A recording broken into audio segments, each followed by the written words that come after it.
We know the deposits are big enough.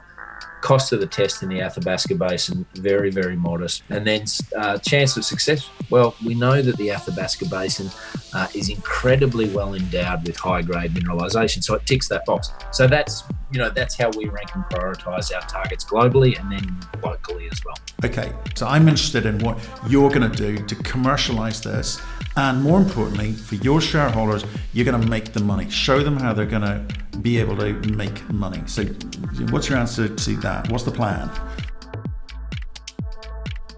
Hello and welcome to Crux Investor. First of all, thanks so much for watching this video. If you like it, give us a thumbs up. And if you could leave your comments below, it just helps us understand what questions you'd like us to ask, what you're thinking, your views on the company and so forth. So please do that. And if you haven't already done so, please click the button in the corner of the screen to subscribe to our YouTube channel. And of course, if you want to see more videos like this, click the notification bell. We spoke earlier today to Craig Parry, the CEO of IsoEnergy. They're a uranium junior explorer with assets in the Athabasca Basin. They've had some pretty spectacular announcements with regards to drill results recently. They'd obviously raised some money towards the end of last year, and we're trying to investigate whether they're going to change their plans in light of the change in the market conditions. Obviously, with spot price moving up, is Craig going to take the opportunity to raise additional capital and maybe expand the program?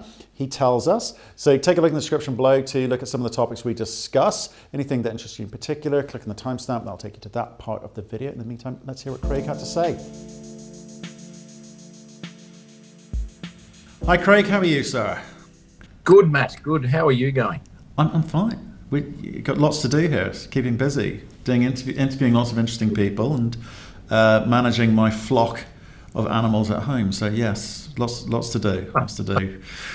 Well, I see you've become an online superstar in the last couple of months. So well done. Oh, thank you very much. I think that's. Are you talking about my bees or the interviews? Well, the interviews and the bees. Some hard-hitting interviews and some hard-biting bees.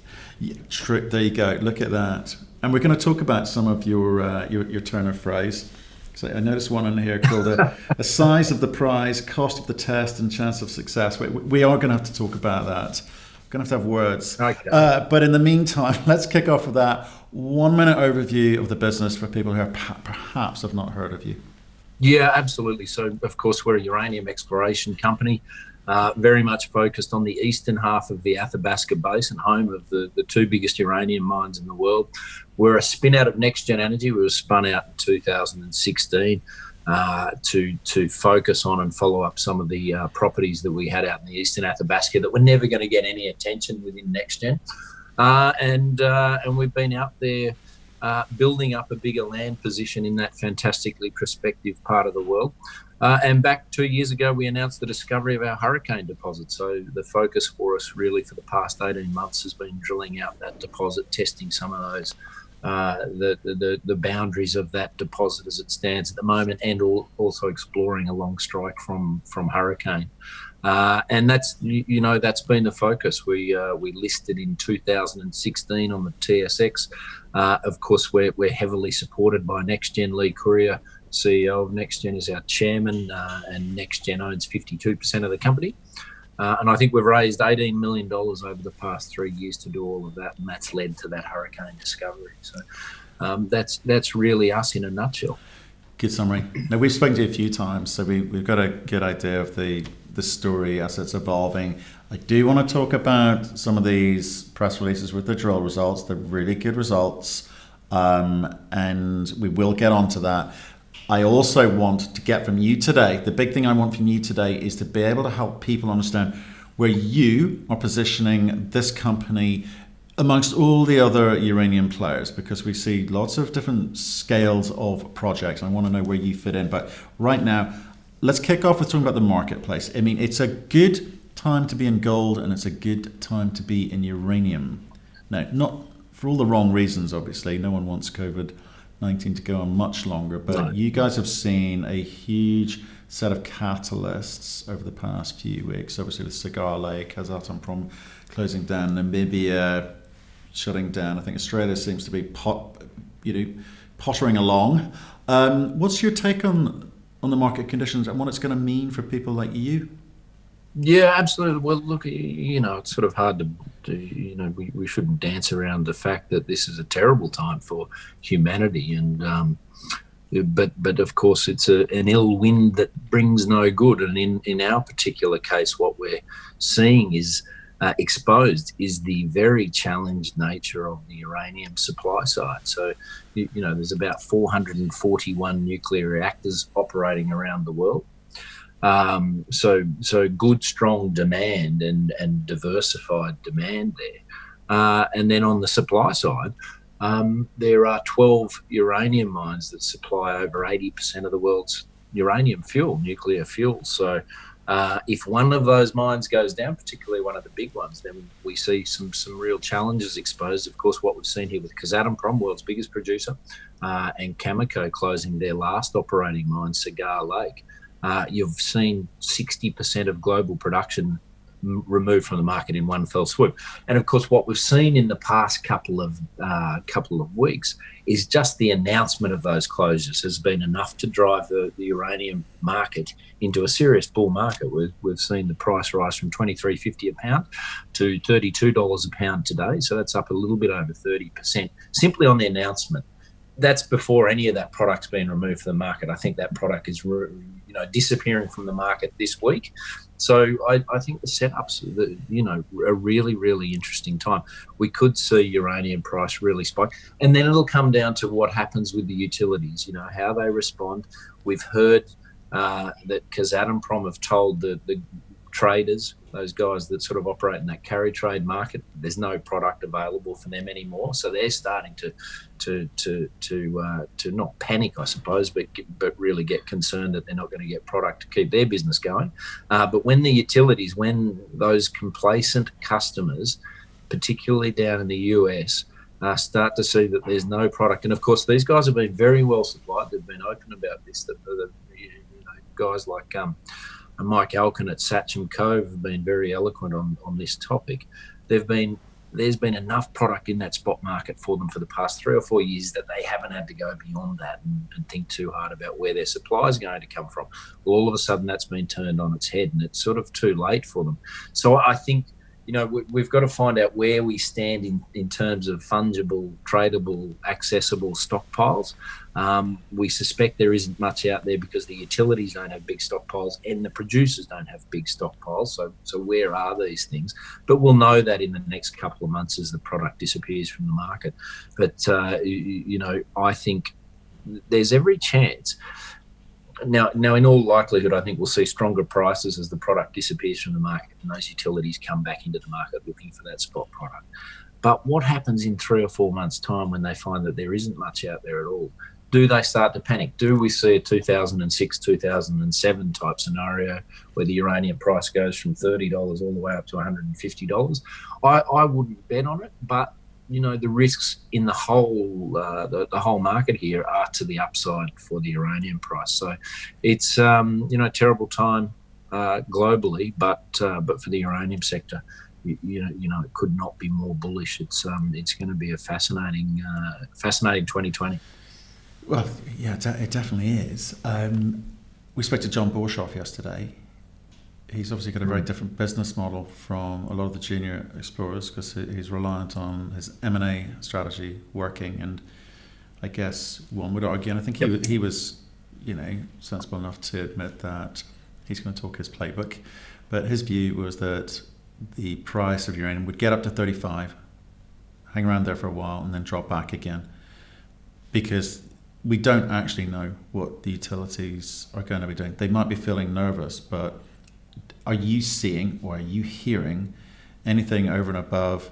You said KazAtomProm have contacted a few traders to say that there's no available spot. Are you? What else are you hearing from utility companies? Because I know you've got NexGen who works quite closely with you. I think they spend a lot of time and effort talking to utilities. So what do you know? What are you able to share with us in terms of some of the behavior from the utilities this week or last week? Yeah, well, look, we've heard a little bit. I think I heard, a couple of days ago that Duke in the US have said that, COVID-19's changed their view on supply dramatically. So they're sort of, I think they're well aware of what's going on. I think the other thing that's worth considering, and John, John's a friend, and I've got the greatest of respect for John. He's a legend of the industry, of course, a larger than life legend of the industry. I think we've heard as late as a couple of hours ago that Cameco are talking about the decision to take Cigar offline was a health and safety related decision. The decision to bring it on will be a commercial decision. I know there's a conference call with TD Bank, Cameco now, so it'll be interesting to see what comes out of that. And then we understand, KazAtomProm, of course, are in a tricky position because the former Soviet Union countries, their permitting regime requires that they produce at their nameplate capacity and follow all of legally must follow all of the stipulations in their subsurface use licenses.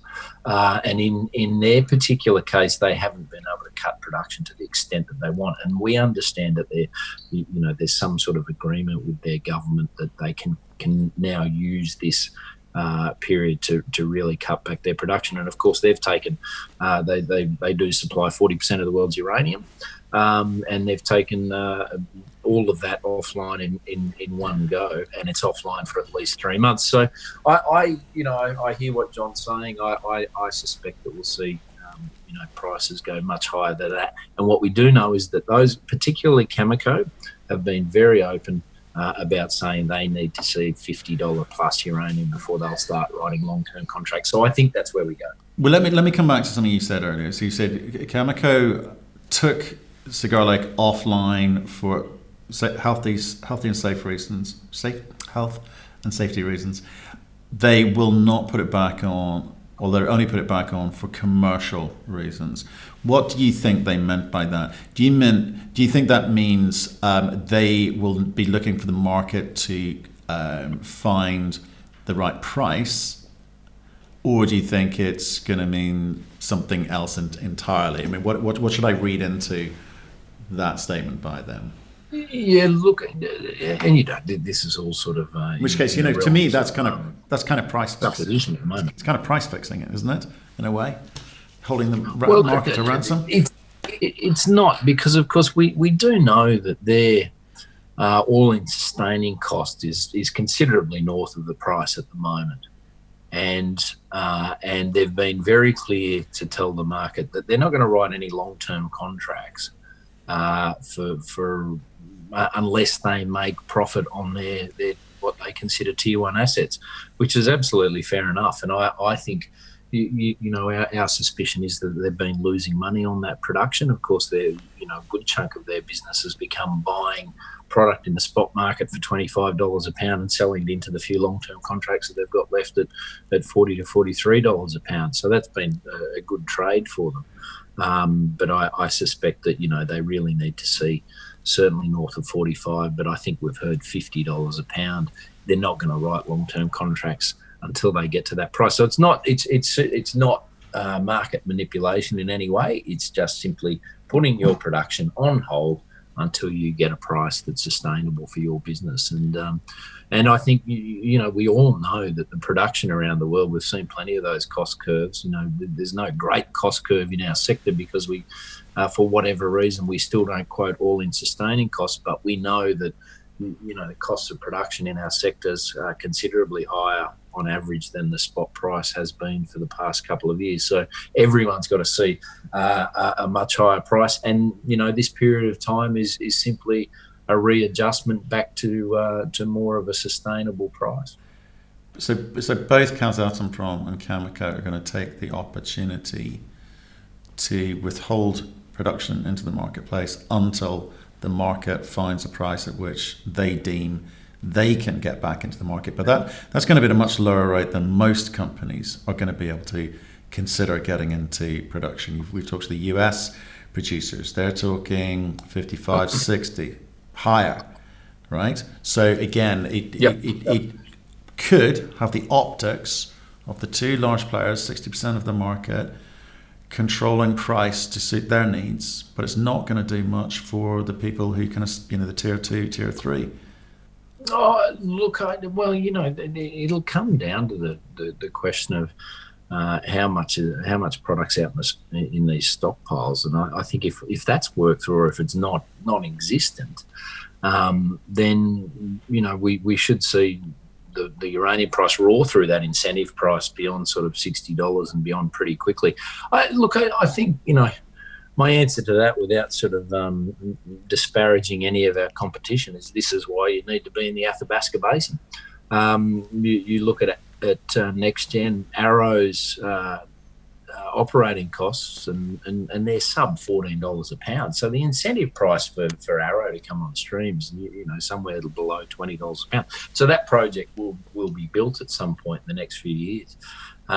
So I look, I feel for the guys in the US. You need good projects, of course, and certainly they've got a few tailwinds there with this nuclear fuel working group that Trump's has put into action. So, but I think sort of if we see 50, the worst case scenario to my mind is that we see the price go to $45 a pound, and KazAtomProm keep it at that level, because that's not great for anyone. Because they could potentially. Yeah, I think that's a great talking point. Lots of people want to understand, because we asked these questions about 6-9 months ago about is it possible for the large players to actually control the pricing in the marketplace, and it's taken something like COVID-19 to come along to give them an excuse to do so. But one has to question the ability of those monopolistic behaviors to affect the rest of the entrants coming in. These developers, these explorers coming into the marketplace. But I buy your point. If you've got high grade Athabasca Basin and presuming you can get into production and get it financed, happy days, low cost. I get it. Exactly. And look, the good news is, of course, that there aren't many projects out there to come on stream. Certainly beyond 2025, we don't have enough projects globally to supply even current demand, let alone what demand might look like in 2025. So, this sort of downturn we've been through, we talk about this a lot. There were 500 companies back in 2010 listed uranium vehicles. Today, active listed uranium companies probably 35, 40. And of that, maybe half of us have got a deposit that might become a mine. So there's not much stuff. There aren't many projects with product to come online over that time frame. That's important to note, and we'll get to that when we come to talking about Hurricane, because we're only 40 kilometres away from Orano's McLean Lake mill. And if you look at that project, Cigar Lake feeds that mill. It's currently underfed, although currently on care and maintenance, of course. But come 2025, unless there's a massive new investment in Cigar Lake, that mill runs out of feed. And that's that's an important point to note, is that over the next 4 or 5 years, the supply-demand dynamic changes dramatically in uranium. Yeah. Okay. Well, I think we've covered a lot of the macro features, and I do appreciate you quite eloquent the way you describe some of those features. So let's move on to you guys. So I'm just reading press release after press release, month after month. Mm-hmm. You're drilling, you're hitting great grades. Obviously, you must be pleased with those. You've got enough cash to take you through to when? Remind me. Look, we've got $3.5 million in the bank at the moment. If we do another drill program like we have over the summer, that's not guaranteed at the moment, but we're working hard to be able to do that. Given the current sort of conditions and COVID-19 and things, but that will last us sort of midway through next year. So we're very well funded. We're in a tremendous position. Okay, so this is a slight legacy from talking about the macro thing. Do you feel now, with the spot price moving, and I know people have this great debate over its contracts and not necessarily spot, but the perception in the marketplace when spot price moves, the sentiment moves. So do you feel with this movement in the spot price, you are going to find it easier to raise money Is it going to cost you less? And I guess the answer should be yes. But have you tested that yet? Have you been approached? Yeah, look, a very, very good question, and it's a bit it's a tough one because certainly we've been approached, and a number of brokers and banks have approached us in recent weeks, offering us significant financings. We're not going to take any of that money at the moment. We really just want to see what we need to do for the rest of the year, assuming we can get back onto the project, which we think we can, and do it safely and not put any of our people or the communities we operate around at risk. Then we'll get out and drill over summer. And we're fully financed for that, so that we're in a neat position. But clearly, the past 2 weeks have really sort of excited the market. We're seeing a lot of interest from funds here in Canada, but also the interest from US funds is peaking as well. So yeah, look, it's all it's not a bad time. I mean, that's kind of what I'm getting at here. Is what I'm interested in is to see if you are going to maintain the plan that we discussed last time we spoke, or because the market is changing, your thinking's changing. Look, no, we'll stick to our knitting here very much. Now, we sort of, whilst we're sort of keen observers of what's going on in the market. Our main job here is to advance our project and deliver for our shareholders that way. So we'll stick to our knitting there. We've got to find the right path to move the project forward.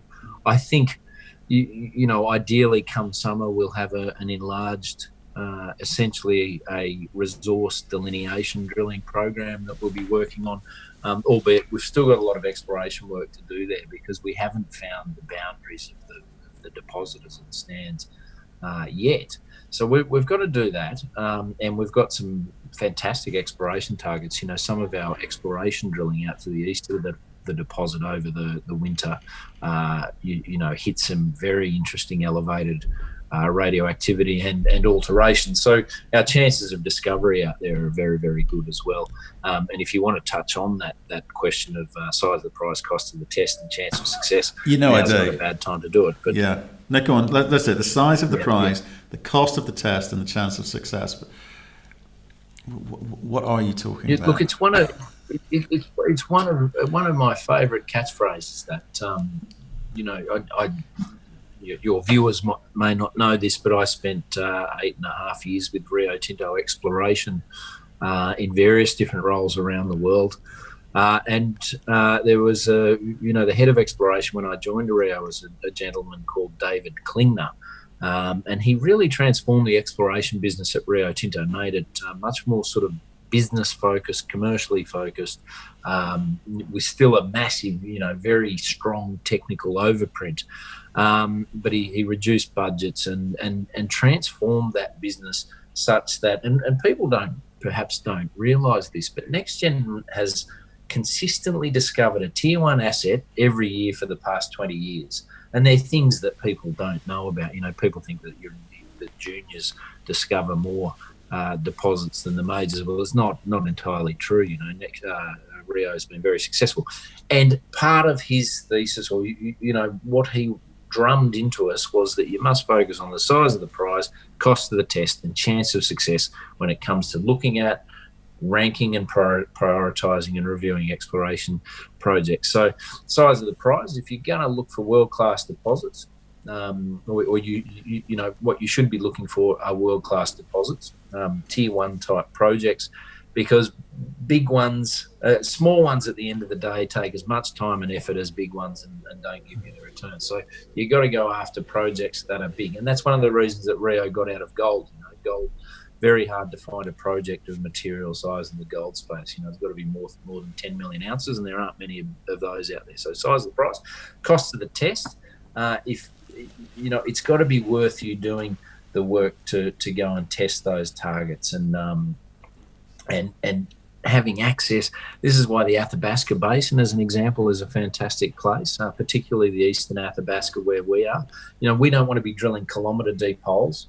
We're very happy drilling 300-metre deep holes to hit hurricane. And we're surrounded by fantastic infrastructure there. You've got roads, you've got power, you've got people, ready access to drill rigs. So the cost of testing our targets out there is relatively modest to, say, testing things in the Andes or in deeper parts of the basin. So that's important. And then chance of success is simply probability of intersecting or making a discovery of the size that you want to, and so what that translates to is going to places where there are known deposits, where you know that you have a strong probability of testing of making an economic intercept. And again, on all of those fronts, the Athabasca Basin ticks those boxes. The size of the prize is right. We're in and around some of the world's big mines. Of course, one of our properties, Thorburn Lake, is only 6 kilometres away from and a long strike of the massive Cigar Lake mine. So we know the deposits are big enough. Cost of the test in the Athabasca Basin, very, very modest because of where we are and the fact that we're not drilling very deep holes.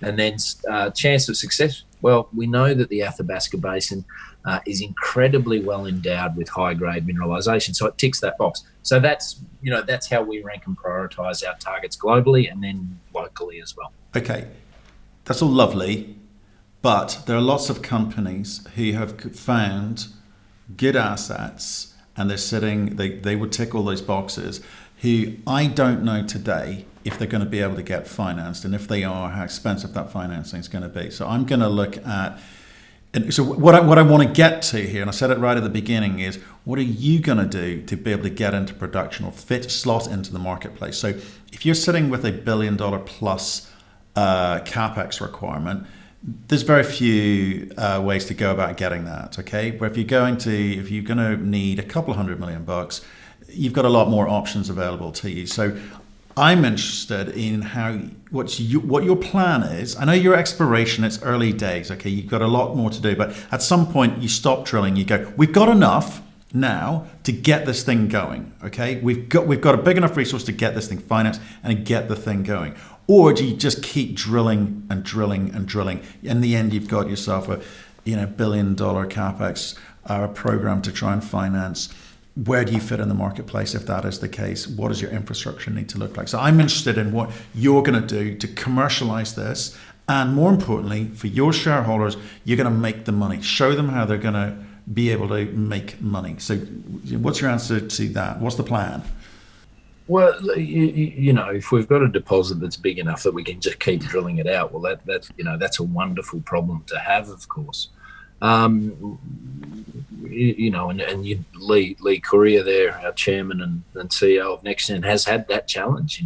Arrow's turned out to be an absolute giant project, a giant deposit that and a big project. But that project, the nature of his deposit there at Arrow, or our deposit, I should say, is that it will support it will be the biggest uranium mine in the world, and yet is only going to cost $1 billion to build. And I think the financing of that will come very readily, particularly when you look at the cash flow of that project. Lee really only has to forward sell a year's worth of production, and there's the $1 billion that he needs to build the project. So he's uniquely positioned. I'd love to think that we'd get to that point. I'd love to think we can interview him soon. So if you want to put in a good word, please do. Sure. He can tell us himself. No, he's a great friend and business partner of mine. So I'll absolutely put in a good word for him. I'll be nice. Good. Well, he's got it's such a wonderful story. There's I'm sure he'd love to share it. Okay, but back to you. So, look, back to you. What are you going to do? Yeah, back to hurricane. So look, I think we're probably we're starting to close the deposit off a long strike. Of course, on the western part of our project, we're running up against the property boundary, so that's a challenge for us. But we haven't closed off any of those sections. And if people look at our website there, isoenergy.ca, you can see our sections in our presentation and most recent news release. We've got some massive high-grade intercepts there. There's one there that we announced 2 days ago, hole 52, 7.5 metres at 23% U3O8. No drill hole around that at all. So we've got to close that off. So look, I think, Matt, we're probably another 1 to 2 drill campaigns away from knowing the full extent of the deposit and what we might be working with. And then we'll make, it's too early to say what our path to development on a project like this is. We don't even have a resource. So you've got to do all of that groundwork first, but we'll get that done. And then how do we look at it? What do we do? Well, in terms of developing a project, now this is all, you've got to caveat this. This is laden with forward-looking statements.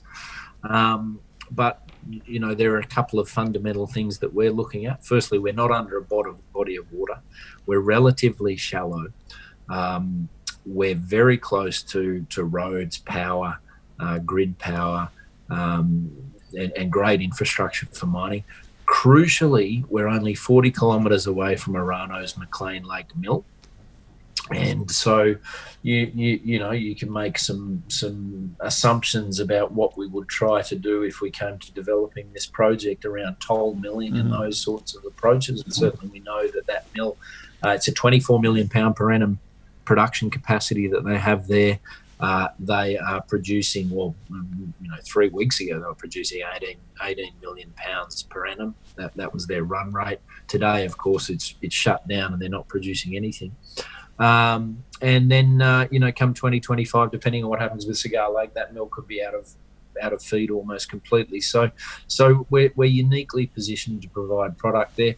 And then the other thing you should look at, we're looking at, is what's the most economic route to extraction of this type of ore. Of course, you've seen Cameco's, freeze wall mining technology, relatively high capex and opex. To develop a project like that. In recent years, of course, we've seen a couple of technologies come along that allow you to reduce your capital budget and your operating costs dramatically. Of course, we've seen Denison's exceptionally good work on conceptualising and looking at in situ leaching of high-grade deposits. We've been so impressed by that, in fact, that Peter Longo, who was their COO, who conceptualised that work, we've actually brought him onto the team as a consultant to help us look at that approach as well. So we're starting to put in place those building blocks to look at how we might develop this project. And then, of course, the other thing is Orano has their Sabre borehole extraction proprietary technology that they've worked on, and we think that Hurricane could be amenable to that approach, and that's a very low-cost approach to mining as well. So we're looking at all of those things. I think, suffice to say, when it comes to building a mine and a project, we wouldn't expect that we might have to build a mill out in the east, which is one of the great things about operating in the Eastern Athabasca. Nice. Craig, I appreciate your time today. You got yourself a nice little project. I like it. I like the fact that you're not losing your mind over what could happen in the marketplace and spot price and so forth. It's just, steady course, sticking to your plan, in, as you say, in quite a nice part of the world. These drill results are exceptional. I hope they keep coming for you. But stay in touch. Let us know how you're getting on. I'm very keen to see how when you start making these decisions about the type of company you're going to be, or the way that you are going to phase the growth of the company, because I think it's important for potential shareholders, to understand what they're getting into bed with, because obviously there's a lot of people out there trying to tell a good story. Yes, yeah, look, absolutely. And I think, to go back to one of your sort of fundamental questions there about, who are you, what are you? Well, the way we're differentiating ourselves at the moment is to be the go-to name in uranium exploration as this market kicks off. We're the only junior out there with a new high-grade discovery. Come summer, we'll be drilling there, COVID-19 conditions willing. We'll be drilling and putting out more great results as we get in and test the boundaries of that high-grade mineralisation we've got. So, we're in a unique position. We want to be seen by the market as the go-to name in uranium exploration today, and I think we're getting there. People are starting to, just looking at the share price now, we're up another 15% at the moment today. So people are catching on. It's great to see. No, so there's a lot to like, Craig. So congratulations to you. Do stay in touch. Genuinely would love to have you pick up the phone when you think you've got some meaningful news for us, because I know people who watch this, we've had a lot of very positive feedback about what you're doing there. So congratulations on that. And I will let you get back to your day. Thank you. Good on you, Matt. Thank you very much, and always a pleasure. I love what you're doing, so much appreciated for having us on.